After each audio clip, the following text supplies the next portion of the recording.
The government purchased over 24 million pieces of cat's eye, 7 million in Mindanao, 7 million in Visayas, and 10 million in Luzon, for Luzon area. It looks like our roads are like airport taxiways. You know how much one piece costs? In the contract, government contract, each piece costs 11,720 pesos. When in fact, the true cost is 1,350 plus 200 installation plus a VAT of 246. That is 1,800. May profit na yung supplier. Meaning, the kickback is around 9,900 per piece.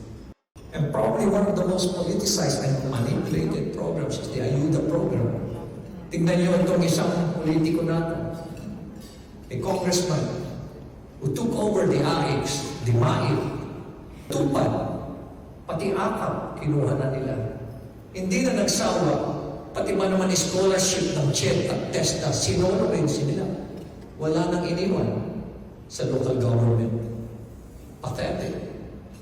Pathetic. Before the election, they portrayed that the money came from their pockets, when in fact these are taxpayers' money. What used to be a 10% cut, according to former Secretary Babe Singson, one of the secretaries that I truly idolize, has now ballooned to 25 to 40%. Hindi lang yan, sa politiko pa lang yan. Meron pa silang mga passing through na words, meron pa silang mga parking fee. And as that it is not even enough, they have also become the contractors and suppliers. Triple wagi na. Kinuha na nilang lahat.